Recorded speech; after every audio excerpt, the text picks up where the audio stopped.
tarde.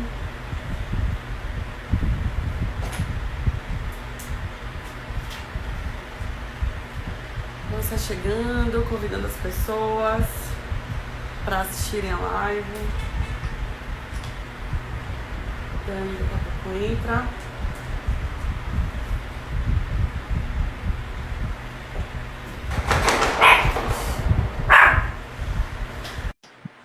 Quero saber se vocês estão me ouvindo bem. Dei um alô, mandei um emoji aí. Alô, Martinha! Está de ladinho assim. Ah, é? Tô usando meu tripé, então vou ter que tirar do meu esquema. Só um minuto. Me diz o tema para colocar aqui, para fixar nos comentários, para ficar o tema da live.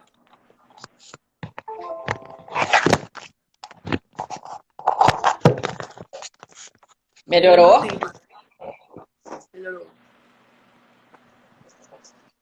Tudo bem, Marta? Tudo bem, você está me ouvindo Oi, bem? Cacá! Aí o povo vai chegando aí.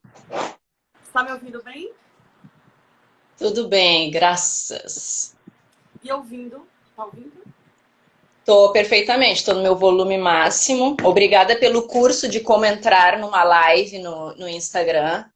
Depois me manda o certificado. Vou oferecer consultoria de utilização de lives no Instagram. Me diz Isso o aí. tema para fixar nos comentários, para quem for chegando saber exatamente o que a gente vai conversar. Me diz um tema bonitinho aí. Sim, o foco é dor crônica, né? Quando a gente fala de dor, o espectro é muito amplo, mas eu vou focar na dor física. Ok. Mindfulness e dor física, pode ser? Isso. Que bom. Como psicóloga, sabemos que isso é indissociável, né? A dor física da dor emocional, então acredito que fica contemplado a proposta. Mindfulness e dor física, isso aí. Jóia. Aqui. Dor física. Deixa eu só apresentar um pouco o projeto, tá bom? Nós somos o Iniciativa Mindfulness, Intervenção Mindfulness. E todos os dias, às 17 horas, estamos oferecendo lives, né, que ficam um pouco no formato de uma conversa, uma entrevista. A gente está discutindo alguns temas, uma vez por dia, né? E eu estou aqui como host do Iniciativa. Eu sou Ana Marta Lima, sou psicóloga clínica, assim como... Eu sou clínica, né? Psicóloga clínica. Assim como também psicóloga também. Mas você vai se apresentar daqui a pouco. A gente vai fazer uma prática e discutir um pouco esse tema que está fixado aqui embaixo. Então, se vocês puderem agora compartilhar com as pessoas que possam se beneficiar desse conhecimento, dessa prática, por favor, chama todo mundo para a gente conversar juntos. Marta, a tua imagem e a conexão para mim não tá muito boa. Tu tá no Wi-Fi ou no 4G? No Wi-Fi, deixa eu tentar mudar aqui para ver se fica melhor. Provavelmente Eu botei no meu 4G. Tá. Então, provavelmente eu vou cair.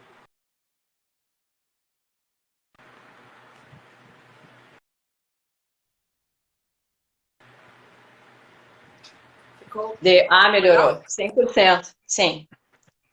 Tá, tudo bem. Então, se apresente, Dani. É um prazer estar recebendo você aqui. Prazer é meu te reencontrar, mesmo que assim. Bom, eu sou Daniela, sou PESC, também sou psicóloga clínica, especialmente na área cognitivo-comportamental, professora de mindfulness há uns 10 anos, se eu não contar a época que eu dava aula de yoga e que morro de saudades, hoje sou só uma praticante.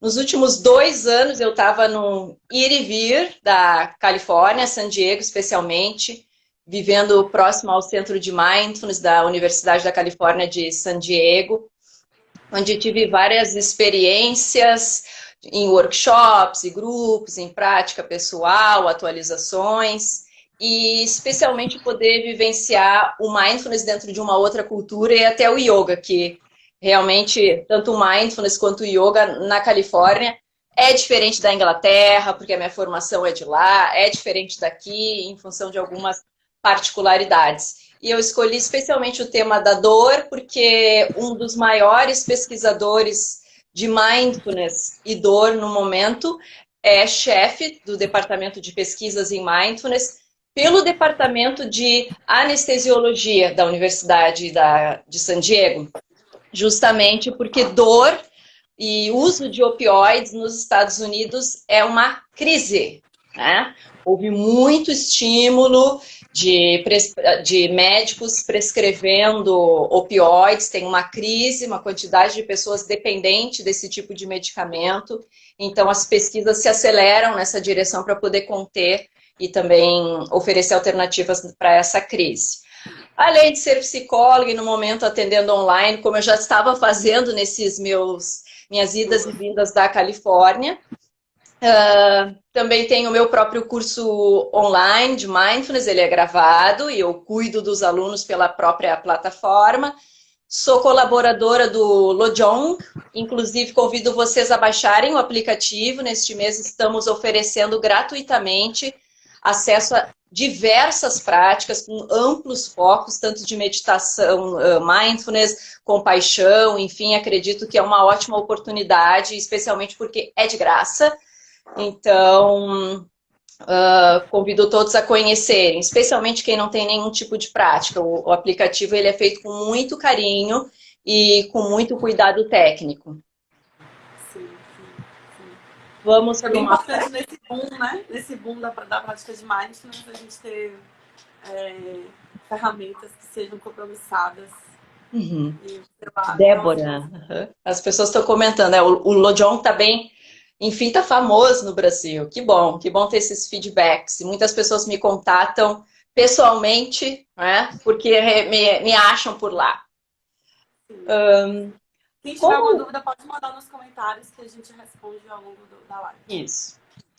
Como o tema é dor, né? Especialmente dor física, diferentemente de como somos habituados a instruir nas práticas de mindfulness, não vamos buscar uma postura perfeita, não vamos fazer respirações antes da prática, porque tudo pode interferir na nossa experiência. É interessante que a gente traga essa capacidade de observação para a vida que se tem, para o lugar que se está ocupando. Então, seja lá a postura que estiver nesse momento, é assim que a gente vai fazer a nossa breve prática, que tem o objetivo especialmente de identificar as sensações corporais e se tiver alguma desagradável, é com essa que a gente vai trabalhar. Vai ser uma prática bem curtinha.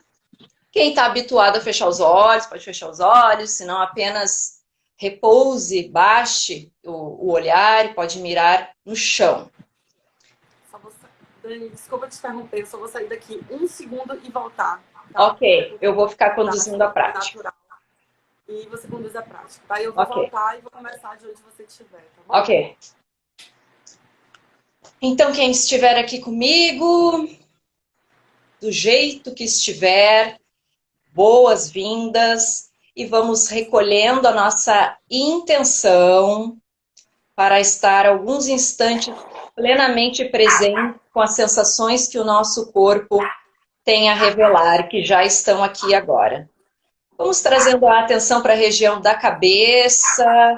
Então, é como se você pudesse circular, examinar, notar as sensações que se manifestam na cabeça, todo o entorno, envolvendo o rosto, testa, olhos, têmporas, bochecha, maxilar.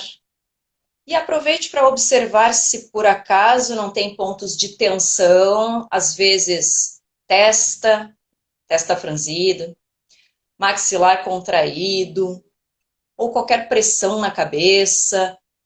E aprenda a olhar para essas sensações com coragem, abertura. Eu noto, eu reconheço como ela é e vou avançando para outras partes, porque eu estou tomando consciência das sensações que se apresentam agora, dando as boas-vindas a elas, sem julgá-las, chegando no pescoço, todo o entorno do pescoço e a região dos ombros, cervical. Observe, sinta O que eu descubro quando eu repouso a minha atenção nesta região?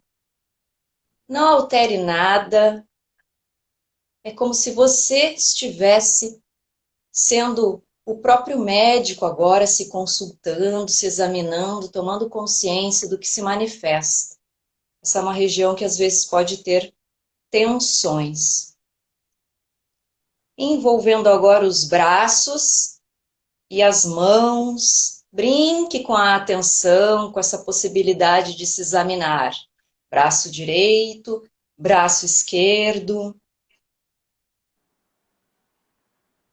Alguma sensação desconfortável? Onde?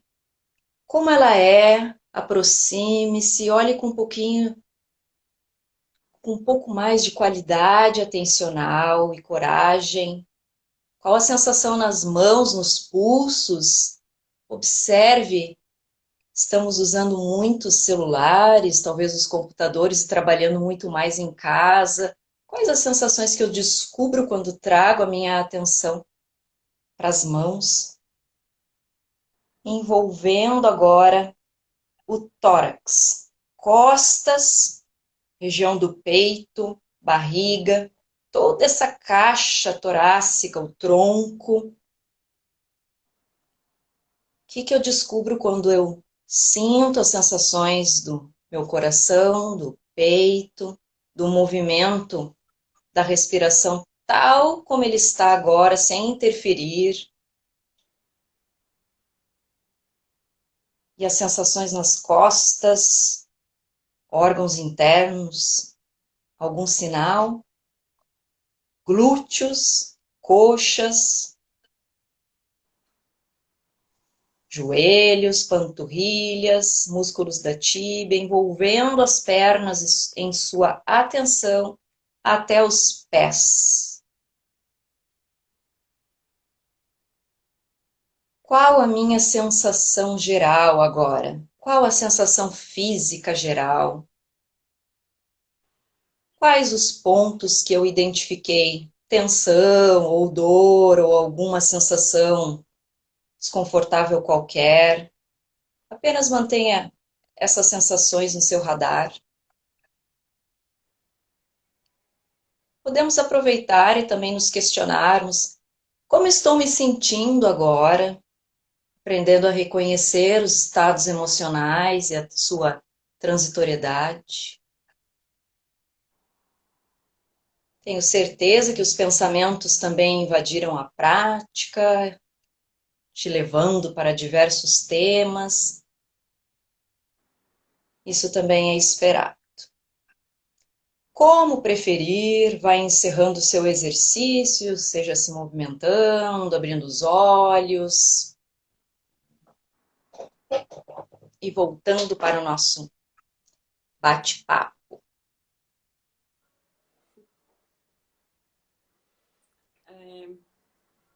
Engraçado, né? A gente estava falando de dor antes e eu tive um evento desafiador acontecendo aqui em casa, aqui em Salvador. Acabaram de soltar fogos assim que começou a prática. E a cachorrinha ficou desesperada, né? Então eu percebi meu corpo se aquecer bastante. Sim. Minha garganta, um nó na garganta, eu tirei um nó na garganta. Meu pensamento já foi para as pessoas que estão assistindo a live. Uhum. Pensamentos catastróficos sobre a eficiência da prática para quem estiver assistindo. E ao mesmo tempo também pude perceber quando eu parei, acolhi, resisti a voltar, fiquei andando pela casa com a cachorrinha no colo. Mas eu pensei que podia ser uma oportunidade de mudar minha relação com aquele sentimento, né? Com aquela sensação física que estava acontecendo. Então, eu voltei para a prática e pude, quando você falou para observar as sensações aqui nessa região, eu percebi um pouco como ela mudando ao longo do tempo, com esse acolhimento, essa experiência. E agora eu estou aqui, completa com o desastre que tinha acontecido e também com a satisfação de ter conseguido voltar para a prática. Uhum. Muito bom o relato da Marta, porque quando estamos em grupos ou quando orientamos uma prática, nós costumamos perguntar para os alunos qual foi a sua experiência na prática. absolutamente toda a experiência é bem-vinda, porque simplesmente foi o que a pessoa percebeu, o que aconteceu com ela, e é isso que nos interessa, poder dar as boas-vindas àquilo que está acontecendo, notar essas camadas extras de sofrimento. Não tem como controlar o cachorro, os fogos de artifício, né? Mindfulness, essa atenção de monitoramento aberto, é quase que um malabarismo, né? Olha, o cachorro quer atenção, para, dá atenção pro cachorro, volta pro corpo, e aí são os fogos, me irritei, vai estragar a live, nota os pensamentos, volta. Então é um grande malabarismo. Isso tem tudo a ver com dor, né? Porque na dor, que é esse presente ingrato, imprevisível da vida, da experiência, da dor física, ela dificilmente vem acompanhada puramente só da sensação, né? Em função da nossa reação, que dentro de uma certa camada é esperada, né? Uma frustração, uma falta de aceitação, porque ninguém quer sofrer. Então, quando eu noto que eu estou saindo daquela camada que por si só já é pesada, de uma dor física, de um desconforto físico, e brigando com aquela sensação. Por que eu estou sentindo isso? Por que isso foi acontecer? Quando é que isso vai passar? Por que acontece comigo? Eu já tentei de tudo e estou sempre com dor. Ou seja, a gente vai aumentando o estado da tensão física com camadas de dor psicológica e realmente a dor fica brutal. Porque a dor, ela é um fenômeno bastante complexo, né? Ela envolve aspectos emocionais. Dependendo do nosso humor, estaremos mais ou menos suscetíveis a sentir dor. Ela envolve aspectos cognitivos. Conforme eu percebo a dor, se ela tem um sentido ou se ela está dentro de um contexto que eu espero senti-la porque ela é passageira ou porque ela é até um motivo de orgulho, por exemplo, está fazendo um exercício difícil, uma postura difícil, está ali sustentando aquela dor, mas sabe que vai passar. Então, quando tem sentido, fica mais fácil de manejar.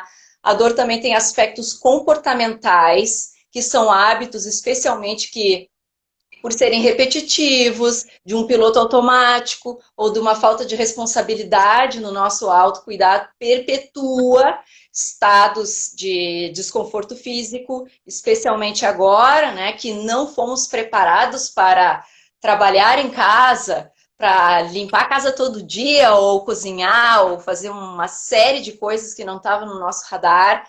Possivelmente algumas pessoas estão sentindo que dores que tinham mudaram para novas, porque são novos movimentos, novas tarefas, então fica mais evidente que tem esse fator comportamental. Além de aspectos de sensibilidade. Tem sim pessoas mais sensíveis à dor, a frio, calor, enfim, as informações que chegam no tálamo, depende também da sensibilidade de cada um. Então é um fenômeno bastante complexo. Quando as pessoas vêm em busca de mindfulness para aliviar a dor, é muito desafiador, porque a experiência ela é muito subjetiva. Que dor? Onde? Que outras camadas? Quais os recursos que aquela pessoa tem para se relacionar? E para nossa sorte, mindfulness, que também é um grande complexo, um conceito muito robusto, que consegue atacar todas essas camadas. No momento que tu és chamada para prestar atenção nos teus hábitos que podem perpetuar a tua dor, consegue estar mais atenta dentro de casa, vai lavar a louça, por exemplo, já se posiciona melhor, porque sabe que dói a lombar. A criança, os pais que estão com as crianças estão demandando mais a atenção. Eu posso ficar perto das crianças, mas preciso estar com elas no colo, detonando mais a minha coluna. Enfim, são detalhes. A gente sabe que por praticar mindfulness, o nosso afeto, o afeto positivo, ele se eleva, então ajuda numa condição de redução de um sofrimento que interfere na dor diretamente. A gente também sabe que esse manejo de pensamentos, ele auxilia, previne e ajuda no manejo da dor, porque as preocupações vão somando mais e mais e mais camadas na experiência do sofrimento. Então, o mindfulness, enfim, é uma grande ferramenta, sim, para o manejo da dor. E reparem no que eu estou dizendo, manejo, redução, suavização de dor, não é cura, especialmente pensando, né, em pacientes, alunos com dor crônica, não é a solução, não é um milagre, mas é uma ferramenta muito potente, porque a gente sabe, com estudos bem interessantes, que se equipara a sensação por relato do uso de analgésicos em pacientes. Marta, tu quer falar alguma coisa? Quero só fazer um comentário, né? Que quando as pessoas procuram mindfulness para lidar com a dor, elas acham que vai ser assim, eu vou praticar e imediatamente vai atacar minha dor física. E como você está me dizendo, falando pra gente, não é só a dor original, como se ela fosse uma ferida aberta e a gente fosse lá costurar ou enfim, tomar um Dorflex, a dor passou. Mas existem tantos outros acréscimos de sofrimento em torno dessa dor que muitas vezes eles vão ser antes, né? Alvo, às vezes, da prática de mindfulness, desse autoconhecimento, conhecer a dor, né? Também, de olhar para a dor, que parece algo tão distante, porque às vezes quando a gente tem dor crônica, eu tenho 2 hernias de disco na lombar e minha relação com a dor mudou muito. Eu não conto isso geralmente nos grupos, eu só conto no último dia, na 8ª semana. Sim. Mas minha relação mudou muito com a dor, né? Mas até chegar nesse lugar, muitas outras coisas precisaram ter sido desveladas, observadas, né? O que acontece quando eu sinto a dor? O que eu faço quando eu estou diante da dor? Quando é que ela aparece? Né? Qual é a minha reação diante dela? Então, acho que pode ficar um pouco confuso, porque as pessoas veem assim, a mindfulness ajuda na dor crônica. Então, beleza. Então, eu vou praticar que minha dor vai embora. Sim. Mas são tantas camadas que ainda precisam ser trabalhadas. Eu acho que esse é um ponto... Porque é um fenômeno complexo, né? Não se trata só de uma região lá localizada que eu vou magicamente conseguir intervir. E a gente pode entender por que o leigo vem com essa pressa e com essa necessidade de um alívio imediato, porque o que tem na mídia, o que se vai ler em função dessa popularização do mindfulness é que beira um milagre. E não é assim, né? Isso começou com o Jon Kabat-Zinn, o estudo dele, o mais famoso, de 1982, foi com foco na dor, mas hoje a gente sabe que é um estudo pobre, misturava técnicas de relaxamento, eram 10 sessões, tinha uma questão de todo um apoio social, um instrutor era um fanático do programa MBSR, né? E hoje, quando as pessoas chegam, elas já têm mais informação, elas querem diretamente. Olha, que prática, quanto tempo, como é que é? Eu não quero fazer 8 semanas, 5 semanas, não sei o quê, tá em grupo, porque eu tô mais ou menos informada, eu sei que é uma ou outra prática que ajuda. E, em tese, né? O que acontece é que quando a pessoa vai para um grupo, ela aprende muita coisa. Possivelmente ela tem até uma reestruturação cognitiva de tanta psicoeducação que recebe, ela altera a sua forma de auto-observar e a atitude em relação àquilo que ela observa. Então a gente não consegue mensurar, afinal de contas, o que enfim está gerando aquela ajuda no apoio à dor, né? E o que a gente tem dos estudos do Zaiden, lá da Universidade de San Diego, acho ele um cara bem ousado, porque é vizinho ali do centro, está dentro do centro de mindfulness.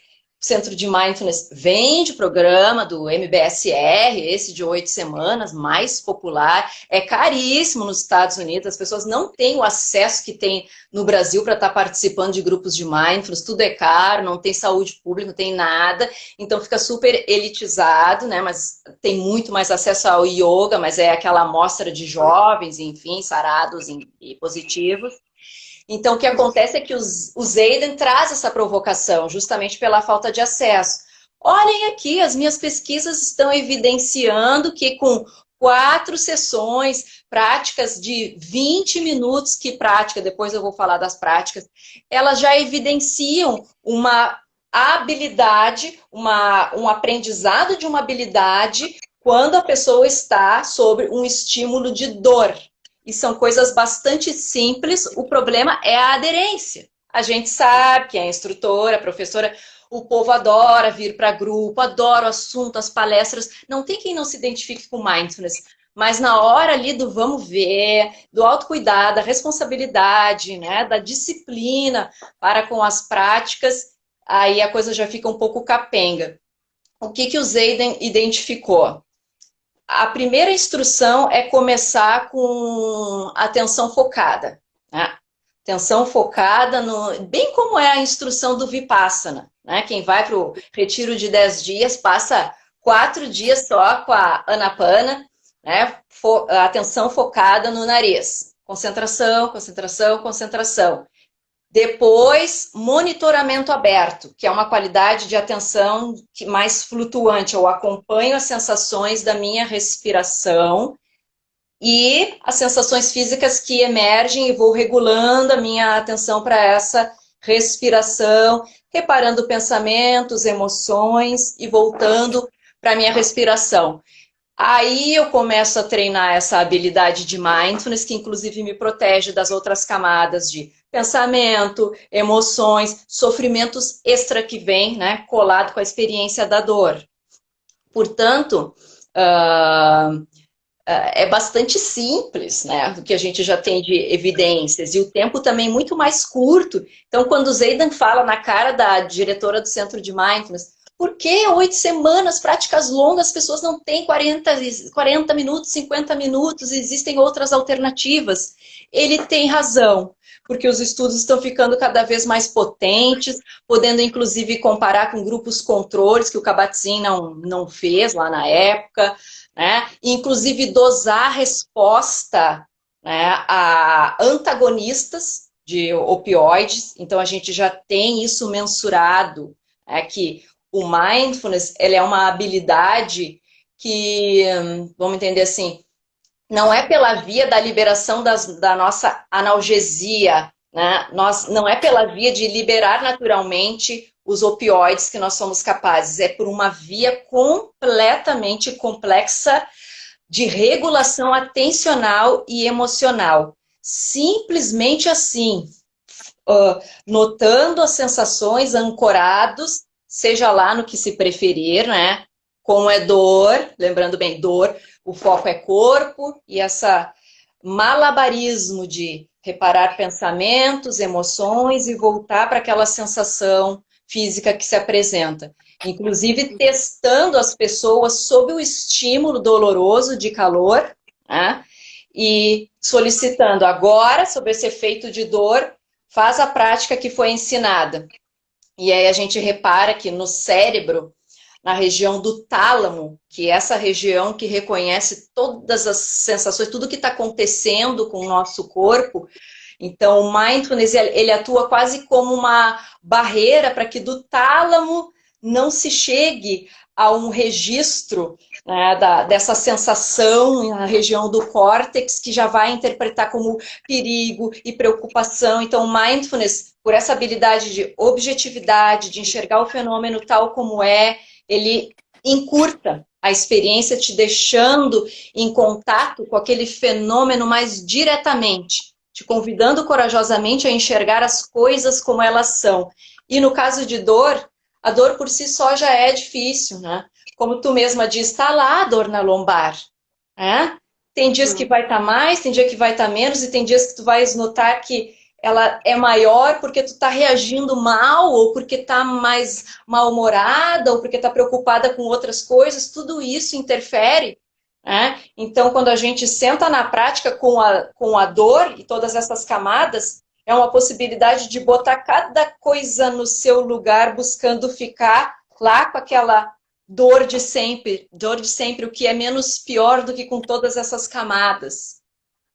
Dani, interessante. Eu acabei de dar um grupo terapêutico, assim, no contexto específico, em que eu ofereço algumas intervenções baseadas em mindfulness. A gente ofereço a prática, a gente discute algumas coisas diante desse grupo específico, que surgem alguns temas à luz do mindfulness. E acabaram de me fazer a seguinte pergunta, que eu queria que você respondesse para as pessoas, que eu acho que tem exatamente a ver com o que a gente está falando. Achei super coincidência, assim. que dizia assim, quando eu não olho para minha dor, que eu estou olhando para outras, levando minha atenção para outras partes do corpo na prática, ela não estava me incomodando tanto. Uhum. Quando eu levo minha atenção para a dor, ela dói mais ainda. Uhum. E então, por que que eu levaria minha atenção à minha dor se ela vai aumentar? Né? Uhum. Então, como se fosse assim, como assim olhar para minha dor, ficar na presença da minha dor faz ela diminuir? E, na verdade, não é esse o movimento, não é olhar e automaticamente lançar um raio laser dos olhos para a Sim. dor e aí ela vai mudar. Uhum. Mas o que é que acontece logo em seguida? Foi o que eu fiz, né, nesse manejo. O que é que aconteceu em seguida quando você percebeu? O que é que aconteceu na mente? Como você reagiu? Exato. Eu tenho uma história para contar com isso quando eu descobri qual era a minha relação emocional com a dor no retiro de mindfulness. Uhum. Quando eu notei a dor, eu comecei a xingar meu instrutor totalmente. Sussurro, xinguei sussurro todo. Uhum. Como é que você me mantém aqui 40 minutos em pé? Eu não aguento mais, sabendo demais. E reclamando, reclamando, reclamando. Pensando em maneiras de sair, que horas eu ia sair da prática. E é esse acréscimo, né, que se dá à experiência dolorosa física, que faz com que ela fique maior e controle mais a nossa percepção dela, né, na verdade. Então, Uhum. a pergunta é, como olhar para minha dor vai fazer com que minha dor diminua ou eu me sinta melhor na presença dela? A pergunta que me fizeram foi essa. Primeiro, a pessoa, a pergunta, né, dessa pessoa, ela tem razão. Quando eu desloco a minha atenção e realmente a minha atenção fixa e repousa em qualquer outro estímulo, eu estou fugindo da minha dor porque eu estou me distraindo. Isso a longo prazo não é insustentável, porque nem sempre a gente vai estar conseguindo fugir. Lembrando que mindfulness é uma prática, né? É um estado psicológico que a gente leva para todo lado, seja lá para onde estiver. Então, se está parado num exercício e escolhe estar atento em alguma outra coisa, ok. A gente também sabe que isso é esquiva experiencial, né? O que tem efeito é esse enfrentamento, mas essa pessoa também tem razão quando ela vai olhar para a dor e não tem as habilidades mágicas, que não é o raio neutralizador da dor, mas é aquela abertura corajosa de reconhecer que eu tenho um hóspede indesejado ali e poder acolher, aceitar, definir, me aproximar, circunscrever, delimitar, né? Tornar aquilo mais objetivo possível, porque aquilo, mesmo que fique incomodando, ele fica num lugar menor dentro de mim do que quando eu não tenho essa habilidade mais inclusiva e passo a reagir.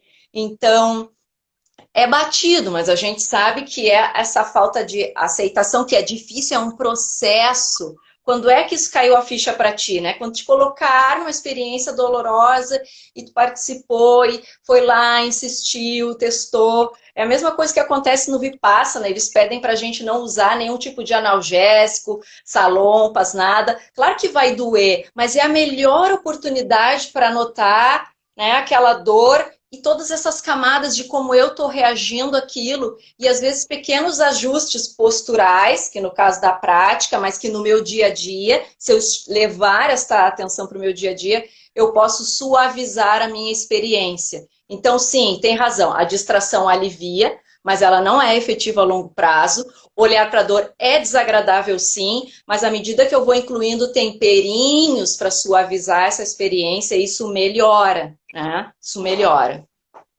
Fora essa outra questão que é perceber, quando eu permaneço na presença do desconforto, seja físico ou emocional, eu consigo perceber esses acréscimos, né? Então, eu consigo ver minha mente produzindo pensamentos de auto-julgamento, de julgamento dos outros, o que pode estar associado à raiva, à irritabilidade, e cada vez mais tentativas de tentar fazer a dor ir embora, fazer a dor sumir dali. Sim.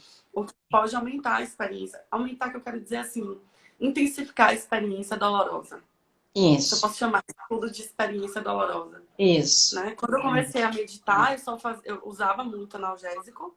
E também no primeiro ano eu só fazia deitada. Eu não fazia sentada. Uhum. Não fazia sentada. No primeiro retiro que eu percebi que eu não conhecia a minha dor, porque eu ia para meditação Uhum. sob efeito do analgésico, fiquei arrasada, né? Querendo ser instrutora, já querendo começar forçando a barra. Mas quando eu me dei conta, eu me proporcionei, né? Bom, vamos descobrir quanto tempo ela dura até onde ela vai e o que acontece na minha cabeça e no meu coração, no resto do meu corpo, quando eu noto a Uhum. presença Uhum. desse desconforto. E Isso. aí eu consegui descobrir milhares de coisas que, inclusive, agir em função da dor me poupava. Muitas coisas que agir em Uhum. função da dor me poupava. Uhum. Mas, enfim, só para dizer que o manejo da dor não é necessariamente só olhar para a dor e dizer eu aceito que você doa, mas perceber todos esses acréscimos e também mudar a relação com todos esses acréscimos. Uhum. Então, entender que o pensamento de julgamento, auto-julgamento é só um pensamento e manejar e etc. Uhum. Mas E por aí vai. nós, instrutoras, e médicos, e fisioterapeutas, e familiares, ninguém pode julgar a dor alheia, né? Quando tu falas, eu não tomei remédio e eu fui experimentar como é que essa dor era.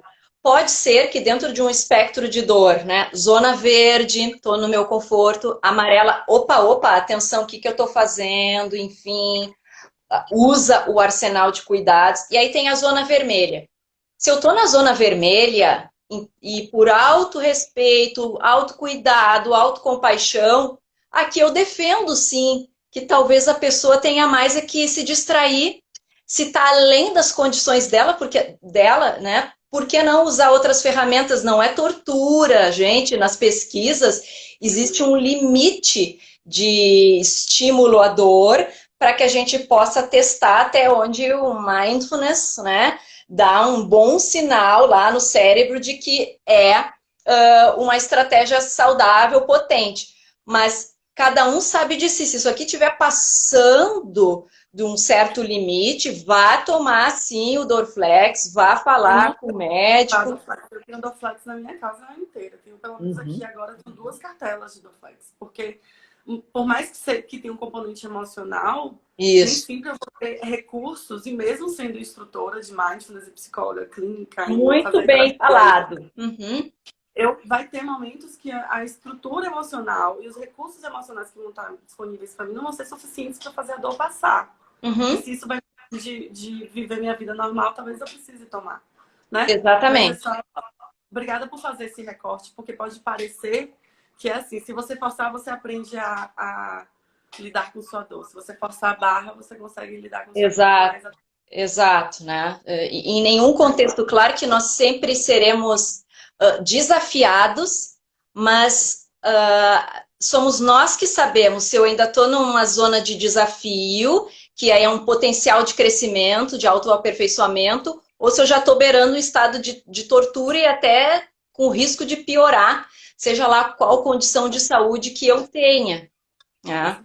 Então, isso também é autocuidado, poder saber em que grau desse espectro de 0 a 10 da minha dor eu tô. Quanto mais eu me conhecer, né, quanto mais atenção eu trago para o cuidado com o meu corpo, para o comportamento da minha mente, a oscilação das minhas emoções e a observação da minha relação com o espaço, maior é o meu cardápio de poder me cuidar e de prevenir e assumir a responsabilidade sobre isso, né?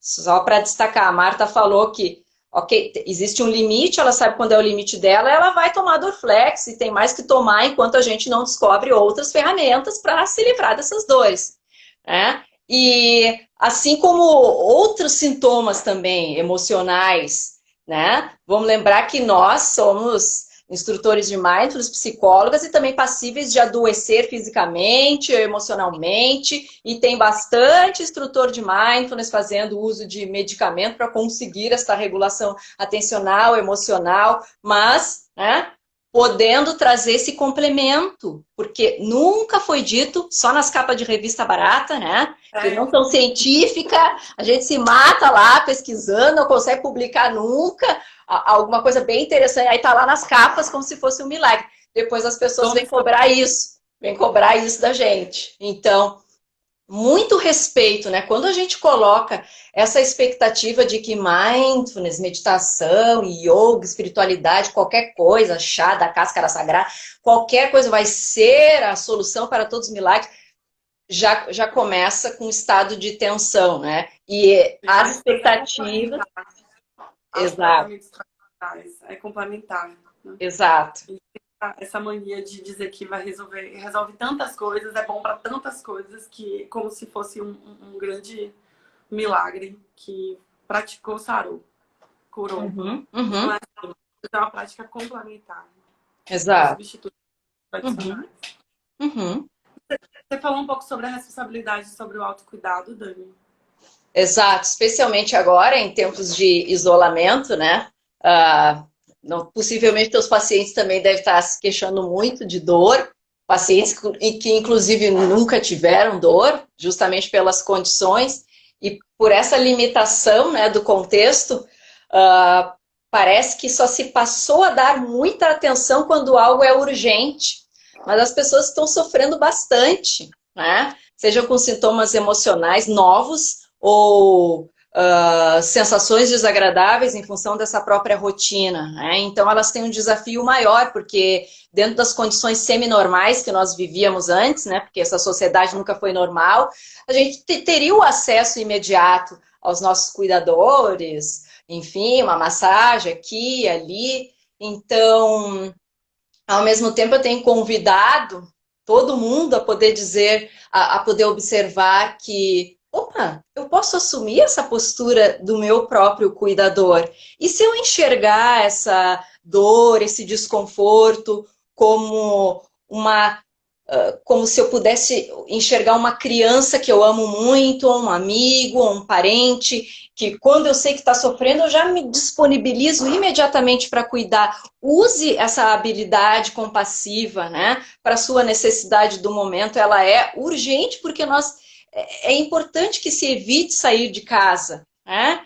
E quando a gente começa a trazer essa qualidade de monitoramento aberto, que é o mindfulness de grande observação, se abre um universo gigantesco de possibilidades, de ajustes, de posturas de movimentos, de revisão de necessidade, de recombinação de tarefas, de dinâmicas dentro da casa.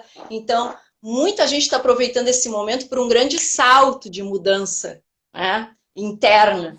Mas a gente também está tendo um grande desafio aí para aqueles que estão muito ativados na sua ansiedade, nas suas preocupações, porque as dores, as perdas, elas são grandes e bastante subjetivas, mas é um momento que, na minha opinião, se não agora, não será depois que as pessoas encontrarão o suposto tempo, enfim, para se observar, porque a gente sabe que quando os nossos pacientes, alunos estão lá naquela vida semi-normal, não teve tempo, e isso, aquilo, fez ali uns 2, 3 minutos matado, fez não sei aonde. Não, não é para mim que tem que contar o que fez, o que não fez. Eu gosto de saber se a pessoa está tendo efeito, tendo sentido, né? Inclusive pode inventar a prática que quiser, né?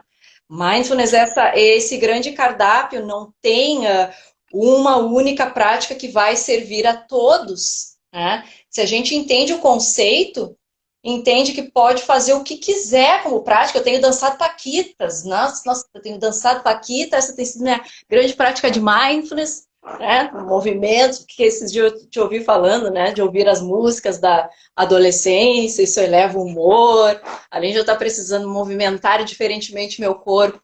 Então, é essa grande liberdade, né, que a gente tem quando entende, de fato, do que se trata esse conceito, que às vezes não é fácil. Que tem a ver com como eu levo minha atenção para aquela atividade que eu tô. É a qualidade da atenção. É qual é a qualidade que eu estou usando. Que tem, como você falou, dos temperinhos, né? É o como. É uma qualidade da atenção. Não necessariamente focar a atenção por si só. Mas com que atitude que eu vou acolher essa experiência ou olhar para essa experiência. Né? Você poderia falar um pouco das atitudes, Dani? Você acha que vale a pena? Eu não sei como é que tá o tempo. Meu relógio tá ruim. Ele cai essa? Não sei. Cai uma hora. Cai. Você tem relógio? Acho que se você olhar, pausou. Tá vendo? As atitudes. Bom, lembrando o grande tripé do mindfulness, né? Que, na minha opinião, o mais difícil é o primeiro, a intenção. Intenção demanda lembrar, né? As pessoas vão dizer, eu não lembro, porque para ativar o estado, que não é lá assim tão natural e disponível para a grande maioria das pessoas, tem gente que tem mais, tem gente que tem menos, né? estado psicológico de mindfulness, mas nós podemos ligar o botão através da via da intenção, para depois prestar atenção no que, como, onde eu desejar, naquilo que eu estiver fazendo. E a atitude é essa postura de se abrir, não julgar, poder ser mais objetivo. Isso aqui é minha ansiedade, esse aqui meu peito doendo agora, isso é angústia, né? E acolher, trazer essa postura compassiva que nós temos naturalmente para as pessoas por quem nós nos importamos e nós nos amamos. É trazer essa atitude para nós. Eu nem incluí o tema de autocompaixão, porque isso é um grande ouro também no manejo da dor. Né? As pesquisas lá do Zeidan e do Centro de Mindfulness, elas vão na via pura do Mindfulness, porque em algum momento se separou Mindfulness e compaixão, mas no meu entendimento a compaixão ela já está dentro, porque quando eu acolho, recebo, me aproximo, cuido, né, de uma maneira objetiva, a compaixão ela já está aí. Mas sem dúvida, e até na minha própria pesquisa do doutorado, o dado mais importante, o dado que mais impactou, que fez diferença na qualidade de vida dos profissionais da saúde, da atenção primária, que agora estão penando, né, nesse momento desafiador, foi o componente da autocompaixão. Eles aprenderem, né, a trazer um diálogo interno mais amoroso, a não julgar as sensações, as condutas, as escolhas. Claro que com responsabilidade, não é simplesmente passar a mão na cabeça, né, para qualquer coisa. Então, essa ferramenta do mindfulness somada ao desenvolvimento da atitude de autocompaixão, elas somam duas forças potentes no manejo da dor, porque quando falta essa habilidade da autocompaixão, nós tendemos a querer brigar com aquela dor, e isso a gente já sabe que traz, né, uma flecha extra de dor, que agora lembrei de falar do sutra lá das flechas, né, que a dor é como se nós levássemos uma flechada, imagina levar uma flechada aqui no ombro. Essa experiência, ela existe, ela é real, o tálamo vai informar, opa, dor, perigo, mas é como se por opção, ou por falta de regulação emocional, eu simplesmente optasse por me dar uma outra flechada que é, ai, por que isso vai acontecer comigo? Eu vou morrer, socorro, não mereço, ai, me salve. Então eu vou trazendo aquelas camadas, né? E a gente já sabe pelas pesquisas que dá para interromper praticamente essas duas flechadas com detalhe, dentro de um certo limiar de dor, né? De possibilitar esse estímulo que vem no tálamo para que não chegue no córtex somato-cortical, né? Então a gente entende que o mindfulness é essa grande habilidade de cortar esta informação que pode chegar de uma maneira catastrófica e ficar muito mais desagradável de lidar. A autocompaixão vem como um componente que eu posso dizer para mim mesma, que ajuda a dizer para mim mesma, tá tudo bem eu sentir dor, eu sou um ser humano, sinto dor e tá tudo bem entre aspas, né? Faz parte da minha condição humana sentir dor, eu sou passível a sentir dor, é isso? Ela vem dessa forma? Exato. Esse diálogo ele tem que ser sincero, né? Às vezes eu não consigo ser assim tão amorosa, né? A primeira coisa, que bosta, isso aqui tá aqui, ai, que pena, né? Mas aí a gente se acolhe com a nossa linguagem, com o nosso estilo, mas é aquela sinceridade. O negócio é indigesto. Hoje eu tô com cólica, né? Por ironia. É horrível, ponto, mas ok, eu conheço como que esse negócio funciona, vem, vai, né? Uma vez por mês, parará. Porque dentro daquelas camadas de experiência da dor, se a gente cuidar de todas elas, a camada cognitiva, a camada emocional, a camada comportamental e a própria sensibilidade, né?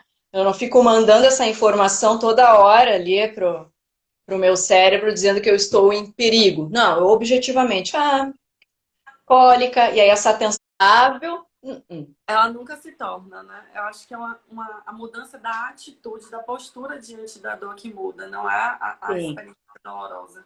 Ela permanece dolorosa, né? Dani, A gente tem 9 minutos antes de cairmos na internet. Vá. Você quer fechar? Quer falar alguma coisa? Fazer algo que você gostaria de deixar? Alguma mensagem? Algum comentário final? A gente tem 9 minutos. Eu pensei, lembra da poesia da Casa de Hóspedes? Tens Pode. aí? Eu consigo aqui rapidinho. A Marta tem vai ler uma poesia,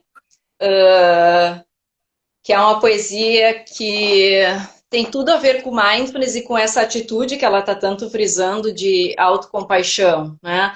No momento que eu reconheço, seja lá o que estiver se manifestando nessa grande casa, que é o nosso corpo, o que eu faço com isso, né? De trazer essa...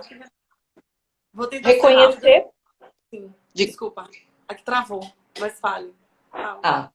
Essa grande casa, né, por onde se atravessam sensações que eu gosto, que eu não gosto, emoções que eu gosto, que eu não gosto, pensamentos que eu gosto, que eu não gosto, mas qual é a minha postura? Sempre a mesma, tanto porque eu gosto. Se gosta, aproveite, se atire, porque vai passar. Se não gosta, firmeza, coragem, também vai passar. Não piore para que aquilo não fique maior do que a gente consiga realmente ter forças para lidar. Então, a Casa de Hóspedes. Vou tentar ser rápida. Dani, obrigada. Se a gente cair, eu vou deixar a descrição desse poema no vídeo, tá? Depois. Legal. Vou postar lá no Iniciativa. O ser humano é como uma casa de hóspedes. Toda manhã uma nova chegada. Uma alegria, uma tristeza, uma mesquinhez. Uma percepção momentânea chega como um visitante inesperado. Acolha a todos, mesmo se for uma multidão de tristezas que varre violentamente sua casa e esvazia toda a mobília. Mesmo assim, honre a todos os seus hóspedes. Eles podem estar limpando você para a chegada de um novo deleite. O pensamento escuro, a vergonha, a malícia. Receba-o sorrindo à porta e convide-os a entrar. Seja grato a quem vier, porque todos foram enviados como guias do além. Rumi. Muito bom. Teve até essa live, se não entenderam nada que a gente falou, leia as poesias que tem tudo a ver com mindfulness, que vai ter muito mais sentido, né? Muito mais interessante de se ouvir. Mas eu diria isso, tenham coragem de se observar. As sombras, os macaquinhos, as trevas estão dando oi para todo mundo. É uma grande oportunidade para os corajosos se abrirem para que a gente possa, enfim, ver do que se trata, o tamanho que tem e oferecer novas atitudes para trazer mais qualidade de vida para nós mesmos e para os outros, porque nós estando melhores, sobra para todo mundo. E isto é autorresponsabilização. Reconhecer que estamos todos no mesmo barco, né? Nossa dor não é mais especial, nós estamos no mesmo barco. Dani, muito obrigada, que bom te ver falar aqui na minha casa. Nossa, Salvador, que honra. Que saudade de Salvador. É, né? Nunca mais você veio aqui.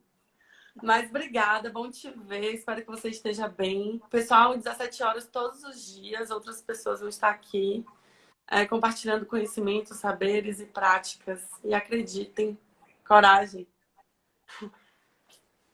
Tudo vai ficar bem. Tchau, até tchau. A próxima. Até a próxima. Pessoal, também mandem sugestões de temas, que assim a gente vai conseguindo dar conta exatamente das demandas que podem ser mais importantes no momento. Nanda entrou aí. Nanda, que saudade, Nanda. Um beijo. Fernanda. De lá do Rio. Um beijo, Dani. Beijo, até a próxima. Compartilhem. Tchau, tchau. Vai ficar no YouTube. No YouTube. Legal. Legal. Tchau, tchau. Tchauzinho.